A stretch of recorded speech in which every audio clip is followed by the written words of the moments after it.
আসসালামু আলাইকুম রহমতুল্লাহি ওয়া বারাকাতুহু। আলহামদুলিল্লাহ, আলহামদুলিল্লাহি ওয়াহদা ওয়াসসালাতু ওয়াসসালামু আলা রাসূলিল্লাহ আম্মা বা'দ। আলহামদুলিল্লাহ, ইউনাইটিভের পক্ষ থেকে আপনাদের সবাইকে জানাই আন্তরিক শুভেচ্ছা ও মোবারকবাদ। প্রিয় দর্শক, অনেকেই হজ করতে গিয়ে অসুস্থতার কথা বলে তারা আরাফার ময়দানে যায় না। তো আরাফা কিন্তু হজের সাথে অত্যন্ত গুরুত্বপূর্ণ একটি সম্পৃক্ত বিষয়।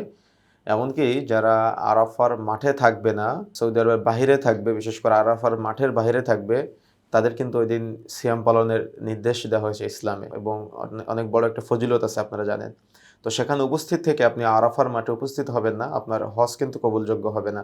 অবশ্যই যারা হজে যাচ্ছেন বা হজের জন্য চিন্তা করেছেন, আগামীতে যাবেন ইনশাআল্লাহ, তাদেরকে অবশ্যই মনে রাখতে হবে বাধ্যতামূলক আরাফার ময়দানে উপস্থিত হওয়া। যদি আপনি আরাফার মাঠে উপস্থিত হওয়া থেকে বিরত থাকেন, তাহলে আপনার হজ সম্পাদন হবে না। পরবর্তীতে আবারও আপনাকে হজ পালন করতে হবে ইনশাআল্লাহ। এজন্য আরাফার মাঠে যাওয়া বাধ্যতামূলক। অবশ্যই হাজী সাহেবদের আরাফার মাঠে যেতে হবে। অনেকেই জানতে চান যে যদি না যায় তাহলে সমস্যা কি? আপনার হজ কবুলযোগ্য হবে না। পরবর্তীতে আবার নতুন করে হজ আপনাকে সম্পাদন করতে হবে। জাযাকুমুল্লাহ খাইর। আসসালামু আলাইকুম ওয়া রাহমাতুল্লাহি ওয়া বারাকাতুহু।